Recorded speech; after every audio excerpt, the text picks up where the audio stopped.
Congressman, with regard to spending in the House of Representatives, what are the Republicans trying to do at this point?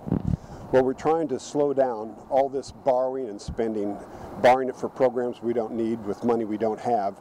And I think that we're trying to lay out a clear opposite path. There's one where you can grow the economy from the ground up without borrowing all this money. All you have to do is freeze regulations, keep taxes low, make sure that we lower the cost of health care. We can do that. And then do some serious tort reform. I mean, if we have got to lower the prices of building products in America, of the cost of doing business in America, and the way you do that is remove the barriers the federal government has created. You start by slowing down the spending. We've opposed these stimulus bills. We've opposed the growth in the federal spending, whether it's whatever part of the bureaucracy, because we've seen significant growth. When a time when we need to have a pullback of government spending so that our economy has a chance to respond. Innovation doesn't come from the federal government. It comes from the grassroots. It comes from Main Street. It comes from the people with good ideas. And if we allow them to get those good ideas into the marketplace, our economy will grow from the ground up. And that's how you grow federal revenue. That's the best way to grow federal revenue, is to do it from the ground up, not the government down. Now, several Democrats have already announced their retirement from Congress. How do you see that as potentially affecting what happens in the future? Well, I think these Democrats have done some polling, and they realize that what Nancy Pelosi, Harry Reid, and President Obama are doing is taking the country in a direction that the country does not want to go. We are a center-right country.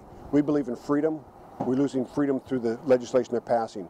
We believe in controlling our own funds, and we're seeing more and more money go to higher taxes. It's like my wife said during the tea parties.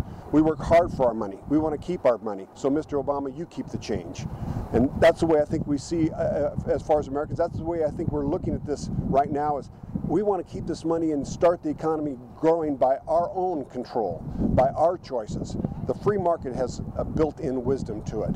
And if we allow it to grow, our economy will be the #1 economy for as far as the eye can see. Today, we're losing control of our debt. We're losing, the dollar is not as significant as it is in the world economy, or was in the world economy.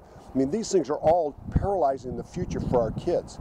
We've got to freeze regulations. We've got to lower taxes. We've got to stop this growth in healthcare spending by addressing the cost centers like defensive medicine and tort reform and medical malpractice reform and regulatory reform. And we've got to do something about our litigation. We're the most litigious society in the world. We've got to slow that down.